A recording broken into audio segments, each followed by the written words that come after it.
We still have the Honorable Eugene Wamalwa, who is the party leader, Democratic Action Party of Kenya, as our guest this morning.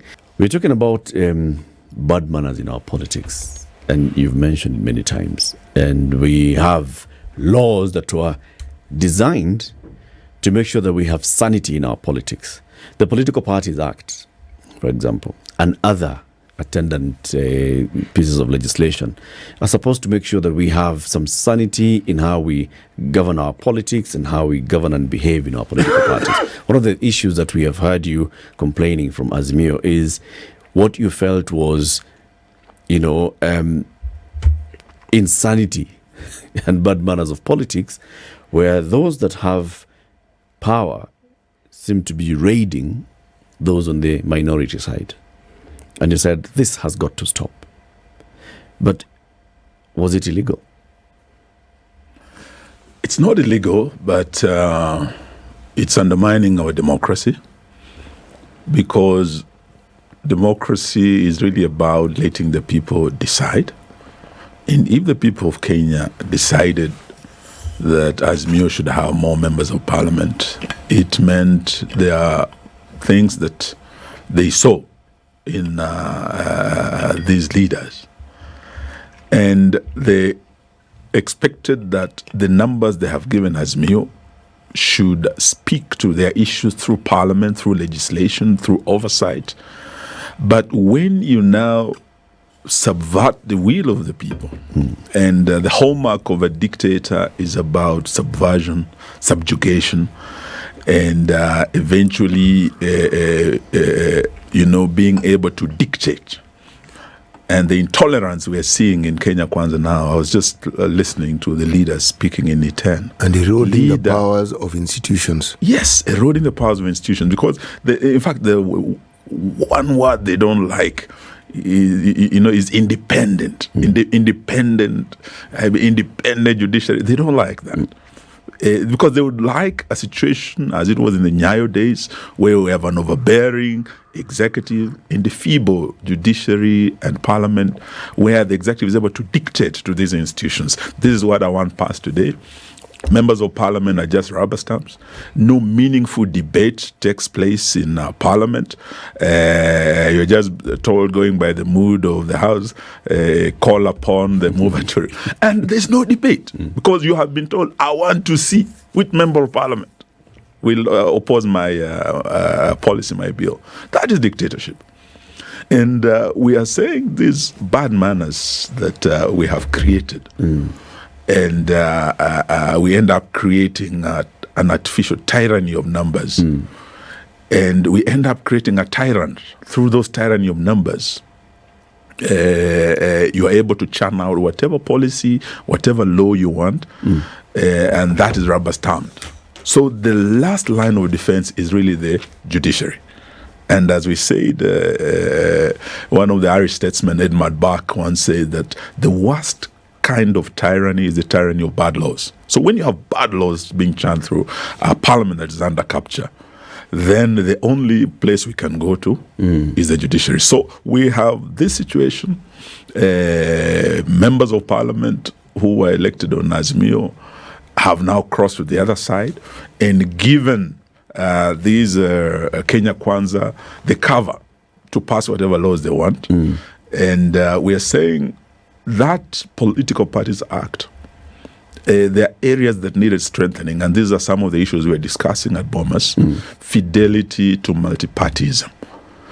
If we are not careful, we are seeing Bwana Ruto and his Kenya Kwanza government as an existential threat to our multi-party democracy. We can very easily end up in a single party state. But then, Mheshimiwa, yes, aren't you being unfair to the politician William Ruto? Yes. The people who have bad manners, are they not those that were elected under this Azimio banner parties who accept to kowtow to Kenya Kwanza? Eric, I mean, were they forced to do it? No, they were bribed. And if they were forced to do they it, were then bribed. why didn't they complain about it? You listen to the chief whip, Osoro, saying how he bribes his colleagues to do his bidding. This is the bad manners we are talking about. In this country, we now have a law against bribery. So you can't say the bad manners is only on the side of the one who receives a bribe. The giver of that bribe also is engaging in the bad manners. Actually, this is what we're saying. My argument is that there is a you giver. only seem to focus on the supposed giver of the bribe. Yes. The receiver of the bribe, who is in your household, who is a member of your household, has such loose morals that they can receive. Correct. Tells me about the household they've come from. Eric, I do agree with you. It takes two to tango, and the bad manners is on the side of the giver and the receiver, who actually abandons his party and for selfish interest crosses to the other side without going back to the people who gave him that mandate. So what we are saying is that we need to strengthen our laws to ensure that anyone who does that is able to only carry on being a member of parliament with a fresh mandate of the same people, so that we create fidelity to multipartism. And the Jubilee Party has been targeted, ODM, all our parties, including my party. But we are saying we need to strengthen the law. Like in the olden days, we had a law that provided that there must be a by-election where one crosses the floor. So we would like to see that in days to come, to strengthen our multipartyism. Let whoever crosses or defects to another party go back to the people. Let there be a by-election. If the people agree with you that yes, we elected you on an Azimio ticket, but we have accepted your move to the Kenya Kwanza side, and we give you our vote again, then we'll have no problem with that. Are you saying the current laws are insufficient? They are, because there is a provision that where one is deemed, it's a very vague term. Yeah. So we need strengthening, and there are clear proposals for amendment, and we are asking our parliament to take it up.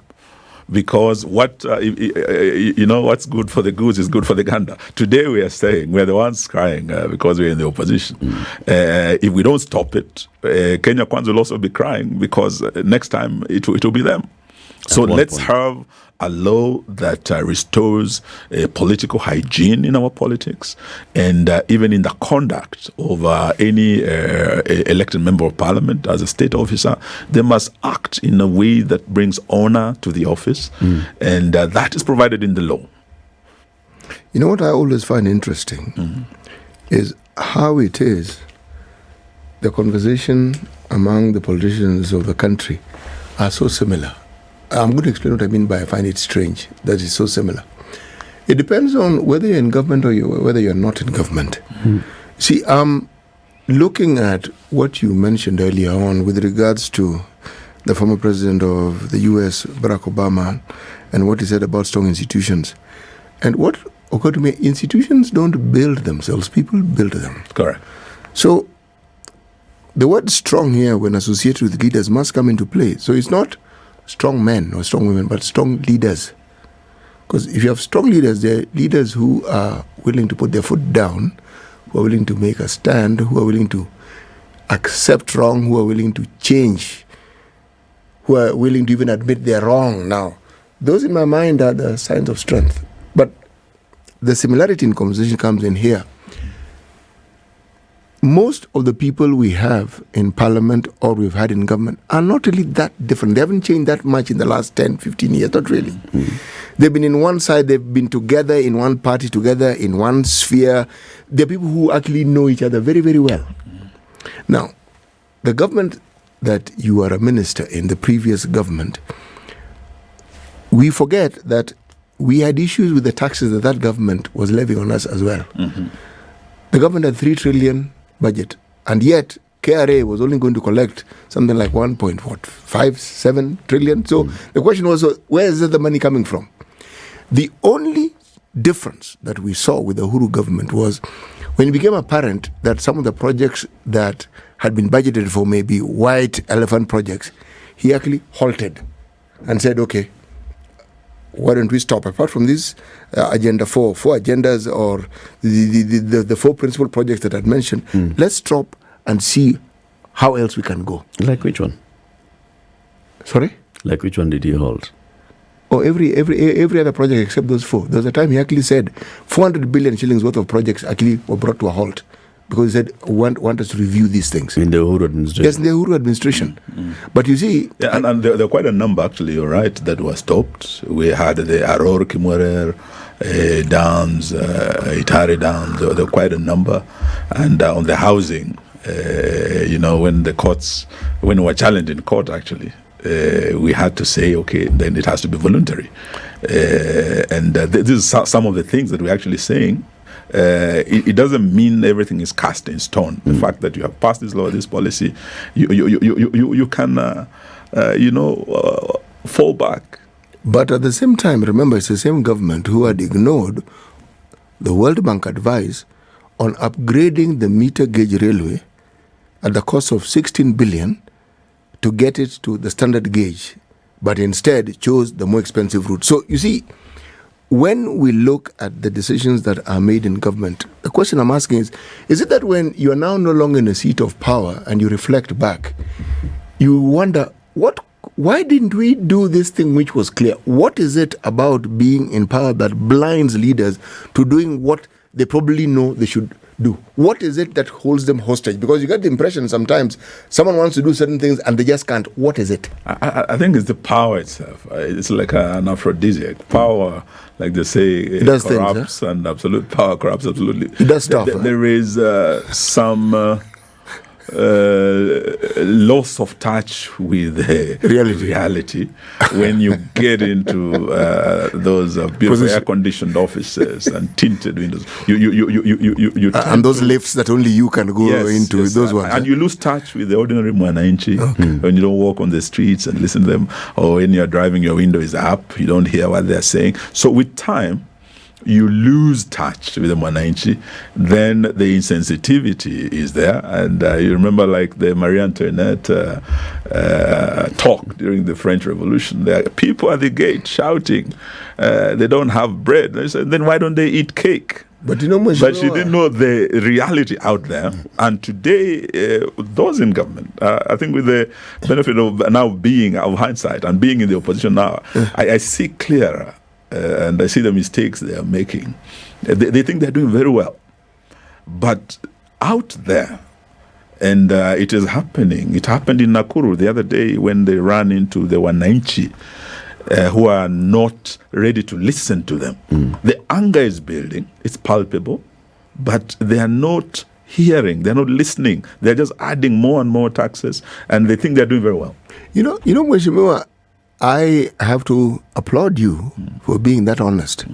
I didn't think I would actually hear a leader admitting in public that you lose touch with reality. And once power seeps in, and the joys of those powers and those vehicles, those blaring horns who disregard all road laws and whatever, it's good. But my point is, reality is that very many people who are in this government were in the previous government. Yes. So that excuse will not work. They should have learned. Or is it that the continuum of power and the dragging effect that it has continued to heighten levels? Why am I saying this? If there are problems now, we've been looking at the comparison of what Uhuru spent in his first year, what Ruto spent in his first year. And this government is surpassing Uhuru's spending. But we complained about Uhuru's spending. We complained about Uhuru's borrowing. We said this was going to get us into trouble. We said that government was very lavish.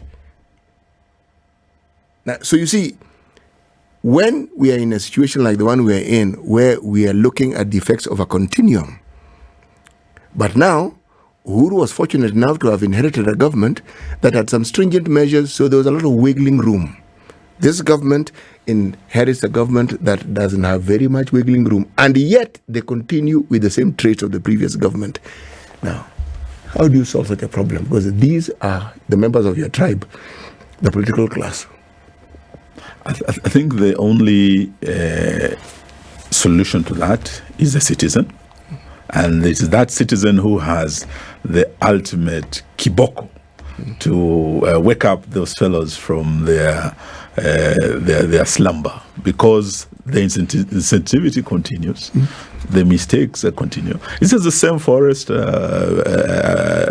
no same monkeys, different forest situation, and this is where we are.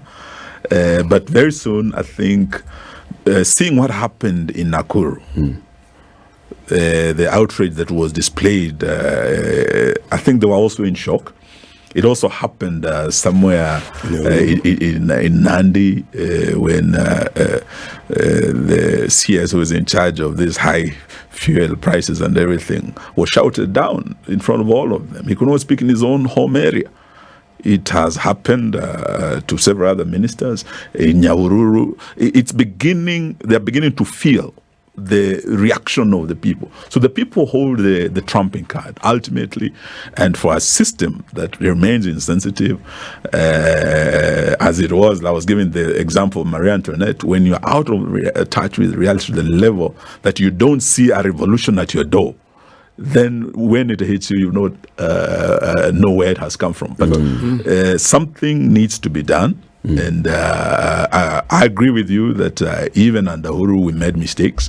But one thing I can tell you, Uhuru was a listening leader. Sometimes used to do very strange things that people might not know. There were times when Uhuru would drive himself out there without his people, and you would find him talking to people. Listen to the people. He would go to Mukuru Kwanjenga, enter those slums.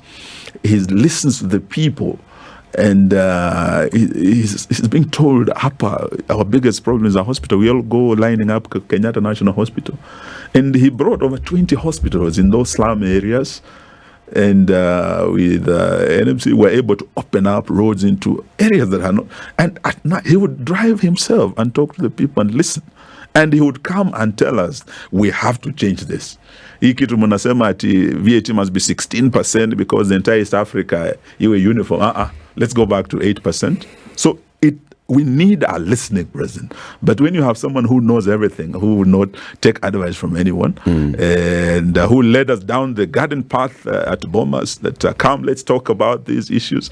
But when it comes to the main issue, you refuse to talk about it, there's a problem. Mheshimiwa, as we talk today about the current situation in the country, we many times look back at how did we get up here? How did we get to the point where we are at today?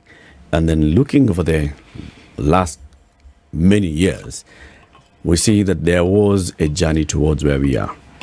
We are right now saddled with heavy debt. The situation in the country is such that a lot of the money that's generated in terms of government revenues is going towards paying debt. And there are those that have said this debt was as a result of a government that had an insatiable appetite for debt. And then those that say, if you look back at the amount of debt that was borrowed in those 10 years of the Uhuru administration, 6 trillion or thereabouts, do you see a corresponding development that the money was used into? Sitting back and looking back, do you feel that the administration of Uhuru from 2013 to 2022 managed this economy well? I was privileged to be a minister in that administration, and I served from the Ministry of Water and Irrigation to devolution to defense. And I would say that under President Uhuru Kenyatta and his deputy William Ruto, we worked very, very well as a cabinet. Sometimes I get surprised when I listen to William Ruto speak. It's as if he's a stranger in Jerusalem. I mean, he was part of this administration throughout, the second in command. He never missed a single cabinet meeting. And he was very influential. In fact, at some point, there was this rumor that, a joke that, who used to drink a lot, and it was Ruto who was running government. So sometimes when I listen... Was it true?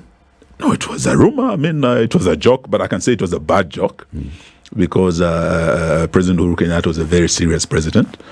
And today, those who are with us in that same government, because it was not an Uhuru government, it was a Uhuruto We campaigned on that platform. We actually ran that government. They were equal partners. They shared almost half-half.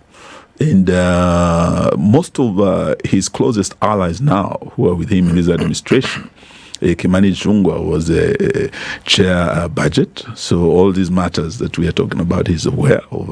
And Adan Duale, his right-hand man also, was the majority leader. So we can't say it's Uhuru who did this and Ruto or Duale or Kimani Ichung'wah or Eugene Wamalwa did not. We did it together. Overall, I can say we delivered as a government. If you look at what was done, since the Indian coolies built the railway, we hadn't had even 1 single kilometer of new rail laid in this country. We are talking of a brand new SGR, almost 600 kilometers. We are talking of over 12,000 kilometers of a new tarmac. That is money. We are talking of a new phase of Nairobi. When you hear of Nairobi being one of the best cities in the world, today is a picture of the expressway, and you are talking of adding money to schools. I think we're giving about 12,000, and now it went to 22,000.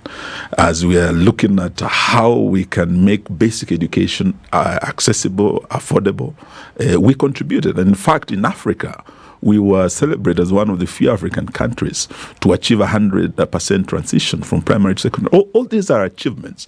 When you look at the connectivity in terms of electricity in the rural areas, we were able to do quite a bit. So Uhuru, as a president, made his mark. You can say whatever you want about Uhuru Kenyatta. Of course, he borrowed. Those of us who are now accusing him, we said he will never borrow. Today, in the second year, they have borrowed more. In this period, they were saying they will never borrow. But the projects they are still commissioning today are Uhuru projects. We can't say there's anything we can see that they have done with the borrowing they're doing. We are seeing very high, extravagant spending. This is one area that we recommended they need to look at Bomas, so that they manage their spending. You've watched State House change this week. It's looking this way. Next week it's looking different. Cabro looking this way. Now we have billions going into renovation of a building.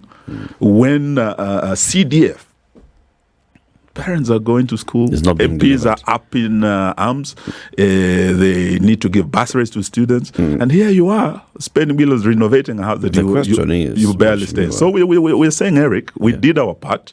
Yes, we borrowed, but 10 years of Uhuru, if you are to look at the achievements, we achieved more than other administrations. Was it worth 11 trillion shillings? I think this money borrowed did not go to Ishaweri, to Uhuru's house. This money is in the projects I'm talking about. The dams we have built. Today, if you go to Kirinyaga, Thiba Dam, Eric, I just want to give an example. I was the minister for water and irrigation. And we have Thiba Dam that is going to transform this country. We have Thwake Dam that is almost complete in Ukambani, that will create a new bread basket in Ukambani. Last week, I was in Budalangi. The Lower Nzuya project, we're talking over 5 billion from the World Bank. I can tell you for the first time in over 20 years, when there was flooding in Tana River and everywhere, normally we would have flooding, and Budalangi would be the first. The dikes we built under the Lower Nzuya, over 5 billion put in. Today, the people of Budalangi are happy. The Sigiri Bridge that was built. So we have infrastructure put in place that is unprecedented. And this costed money. The money was borrowed, yes, but the money was spent well. In this regime, money is being borrowed, but where is it going? What you're saying, unequivocally, is that the money that was borrowed in the 9 years of Uhuru Kenyatta's presidency was for development. Correct. And it was prudently acquired, prudently utilized. Correct, Eric. That every shilling can be accounted for. Correct, Eric. In the about 7 trillion shillings that was borrowed then. We borrowed to develop. It was not for consumption. That is what we did. And I think 5 years of this administration, people are going to be yearning, wishing Uhuru Kenyatta would come back. I'm telling you. One of your friends, I'm sure, in the opposition now, Jimmy Wanjigi, has been here a number of times, and one of his choruses is that what we have is odious debt. Debt that we should not be paying. Why? Because it wasn't properly acquired through the proper legal instruments, and it wasn't properly utilized through the proper legal instruments. Do you think that we have odious debt?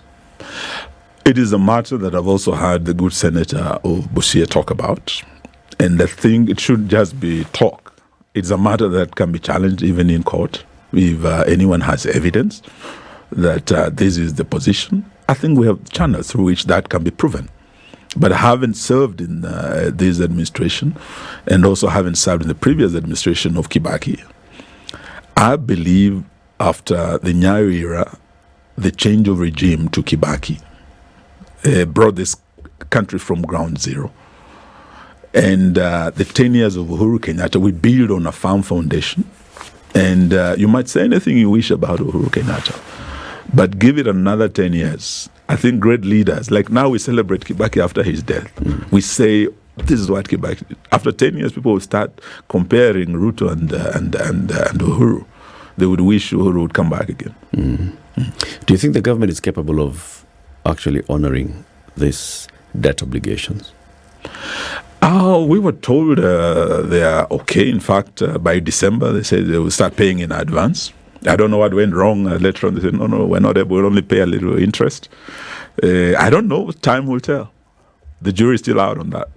But other countries have defaulted. There's a possibility we would not wish to see our country default. And our colleagues in government, we wish them well.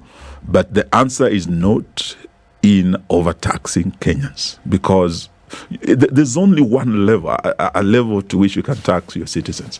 Then it becomes counterproductive. In fact, increasing taxes does not translate to increasing revenue. They're not meeting their targets because Kenyans are overtaxed. Investors are leaving this country, going to neighboring countries. We have a problem. They have to get to a point and just have a Damascus moment and see if they can stop. We can stop having this Zakayo, and we have Ruto back. But now he has transformed into a Zakayo who wants more and more taxes from everybody, even the little businesses. And now we're going to the farmers. I think the pinch is being felt more in the urban areas where the working class is. But when we take that pinch down to the farm, that is when it's going to be felt. The comparison that seems to be gaining traction is the comparison of the Ruto government with that of the Daniel Arap Moi government. But there's one similarity here that sometimes I think is looked at, discussed, but perhaps not given sufficient attention. And that is the influence of the Bretton Woods institutions and the demands they put on any government once they get their claws into your system and you start literally relying on them to help bail you. The terms on which they will then give you money and the stringent conditionalities, that is the word that came into being, that will be forced, not levied, forced upon you, are painful at the very, very least. One of the things that President Moi did, which was fairly brave, and Kibaki the same, at some point they said no to some of these things. That's true. And with the dire consequences. But, if you bring that into an economy like the one we have now, with the debts that were inherited and the debts that have since been added to, and then you put in the demands that these institutions put in, there is nothing they leave to chance. They tax anything and everything. What they insist that the country that they has sought the help, because we are the ones who seek that help. What they demand of you is almost inhuman, but that is what they do. This is not something that is rocket science. You just need to read about countries that these institutions have bailed out, and you look at the pain that these countries go through. So even as we blame the president and say he's putting on these measures, he is in bed with these institutions. And when these institutions get their claws in, it is an extremely painful process. Because everywhere we look, we're discussing this in an earlier hour, the government seems to have a problem meeting obligations internally. We're looking at schools, the promises that are made for capitation and funds that should go to schools. There's not a talk about delayed salaries. There's constant talk. Then there's this story of pending bills. It never seems to come to an end. So, if you simply look at these things and look at the frequency with which we're having these discussions, you can see that we actually do have a problem, and a genuine one. So, when it comes to the obligations that are external, if internal obligations are a problem, what do you think about the external ones? I think we have a situation, and I want to agree with you, because we say we are a sovereign nation. Yes. And we're independent and everything. But what is happening now when you hear IMF praising you, that you are their favorite customer or son, then there's a problem, because what you're saying is true. And Kibaki, there were times when he would draw the line. He wouldn't swallow all the conditionalities given. There were times when Uhuru had serious issues with the IMF lot, but he had some spine. There's a point to which he would say this and this we'll do, but this, no. Or this we can do later. But here we have a situation where we're swallowing everything, and it's also reflecting in our credentials, as being more of puppets of the West. And everything they throw at us, we say yes. We have this Haiti situation. We need 1,000, say yes. How much? Yes, we'll do it. We need this. There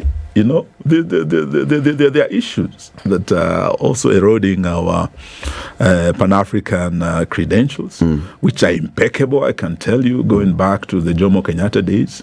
When you see roads like Makonnen Road, boys, these were people who actually were part of the Caribbean leadership in the days. They fought for our independence. And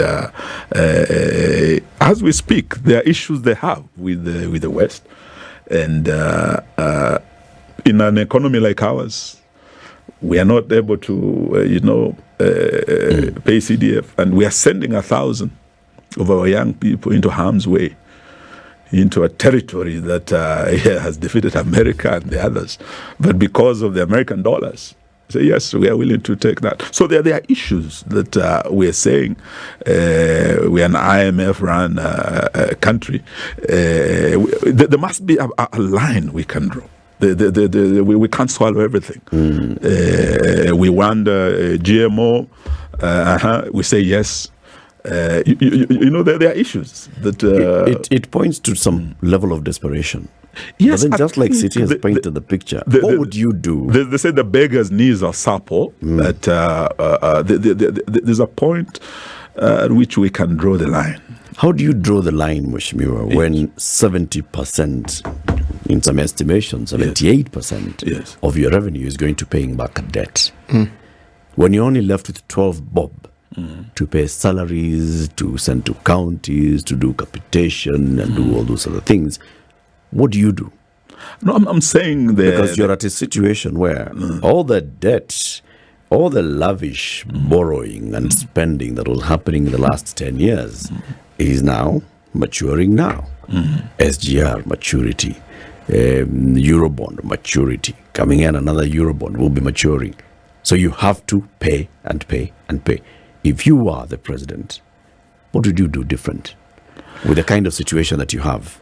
The kind of opportunities and potential that you have for raising internal revenues and the obligations that you have? I think the answer does not lie in more and more taxes. Let's start from there. Okay. And all the experts who came to Bomas took us through. We had some international experts who gave us examples and scenarios in other countries that have overtaxed their citizenry to the level that the revenue started dropping, and the overtaxation does not translate into raising more and more revenues. I think that is one area that needs to be looked at, but also in terms of creating a conducive environment for investors. That is key, and what we are creating now is not conducive to the level where we are sending away and losing investors to other countries. That environment for investment is very, very important and key amongst the issues that are very precious to investors is the rule of law.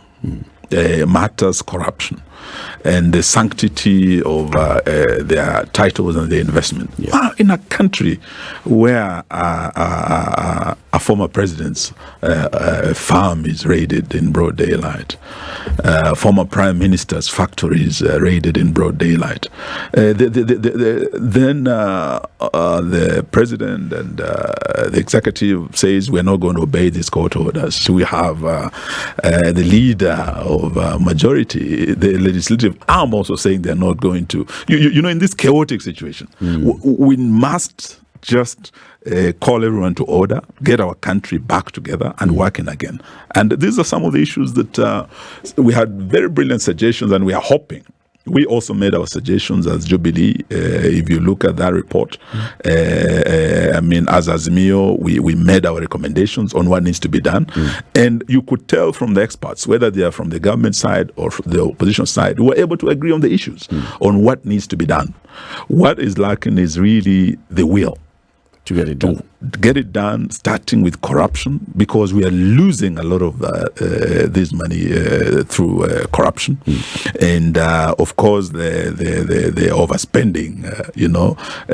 If that can be managed, and all those were some of the recommendations made, and that's why I said it's not that everything that's in that report is bad. There's some good recommendations, and we are hoping if those are carried, they can be able to help us get out of this hole. Yes. About 8 minutes to the end of our conversation this morning, and I want to bring it back into politics and the sanity of our politics. You're a leader of a political party. We've said this before, even last year, that in the next 8 years or so, we are going to see a generational shift in the leadership of this country. We saw it in 2002 when some leaders that were there since independence left, and then it concluded with Mwai Kibaki leaving in 2012. And now we are seeing again, by 2032, those that have been in this generation of leadership will inevitably be exiting. And so we are looking into new crop of leaders, and those ones that have either been in the latter years of this generation, and those that will be new ones. Your party, the young new kid on the block, will be among those ones that, of course, are expected to be nurturing the new crop of leaders. Are you doing that? Yes, we are, and we are preparing ourselves for 2027. When I took over the party leadership of my party, we also took over as a flag bearer in the next presidential elections that will be in August 2027. And we're in the process now of preparing our party for that election. We've started with grassroots recruitment drives across the country, and we'll culminate in the national elections. That after the grassroots elections, national elections, we'll have an NDC now to ratify this position. And from there, we will be able to roll out. I believe we are going to see changes in the leadership of this country. You should be able to sell this party, the DAP-K, as a national party that appeals to everybody, and not a Western Kenya party, a Luhya party, right? I think that is what I'm doing. If you look at the young people that we are working with, I know that some of them, like PK, have some issues, but we want to see more young people coming forward to participate in this national political discourse. So that you remember when we started this journey way back in 2012, we came up with a generational change agenda. We were then young ministers in the Kibaki government with President Uhuru, who was then Minister for Finance. Ruto was Minister for Agriculture, and I was Minister for Justice. And we urged young Kenyans to come up and say the Lancaster generation has done their part, and we must then have the post-Uhuru generation to come up and take their responsibility. In fact, we went around the country. Remember this time I took my 2 colleagues to Western Kenya, and in Bungoma were given 3 spears and the blessings of the Luya elders. And Uhuru's spear was the first to enter under that generational change agenda. Ruto's spear is there. I'm preparing my spear. And Eric, one day that spear is going to get there. And when you come to State House, I'll show you this is the spear I was talking about that morning. As you sell the party, though, Mheshimiwa, when you have members such as Peter Salasya, as members of your party, and those are the few MPs that are in politics, and then you see the public action of Peter Salasya and the public pushback on Peter Salasya's activities, but you don't hear anything from the party leader nationally or the leadership of the party, then questions are asked. Is this really a party that... Yes. Should he not be called to order? Yes, and we have called him actually as we speak. He's appearing before court tomorrow, and after that he'll be coming for a meeting with the party leadership. And he's a very popular young man, particularly with the young people. And he must be rash and with some anger management issues, but he one young leader that we want to mentor into a serious leader. He's a fearless leader who has fought for Mumia's sugar and for his people. But he needs to actually manage some of the issues that he's being blamed for. So these are matters that we want to take up to mentor him and other young people. And when you look at Salasya's story, it's a very compelling story of a young man who lost his father at a very early age from a very poor background. But he had a big dream. And he fought with nothing, bare hands, to win and become a member of parliament. So this issue that you must have so much money that is driving our young men into wash business, that for you to be elected an MP or a governor or a president in this country, you must pile up a war chest for you to be president. There are those who are challenging me when I talk about presidency. They're saying, but where will you get the billions? I was hearing them being said of Kalonzo also the other day. But we are saying, after this regime, Eric, the scandals that we're already feeling, there will be such serious scandals, and Kenyans at the end of the Kenya Kwanza regime would want a clean government. They would want the next leadership to be a leadership that is not corrupt, a leadership of integrity, a God-fearing leadership. And they will look at our records.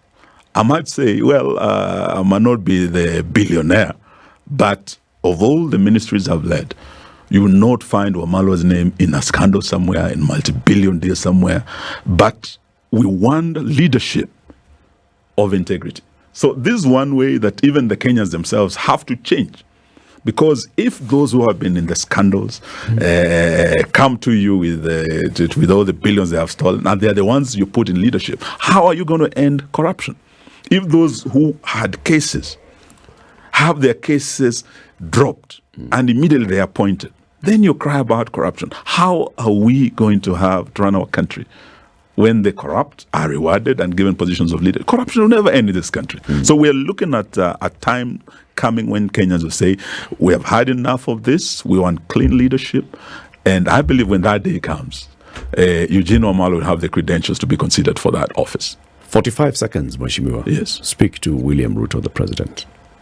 William Ruto, you're my friend. I've seen you in Iten with your Kenya Kwanza team. What you're doing is wrong. Stop the assault on the judiciary. Stop the insult against the judges. Stop this intimidation. Follow the laid down procedure. Bring evidence of any judicial officer who is corrupt and let the law take its course. That is one advice I want to give him, and ask him not to let our country go back to the old and dark days. Thank you. Asante sana. Eugene Wamalwa, party leader, the Democratic Action Party of Kenya, also a former cabinet secretary for defense, for devolution, for water, former minister for justice and constitutional affairs, has been our guest this morning. Thank you for tuning in to Kenya's biggest conversation. This is the Situation Room, the only way to start your day.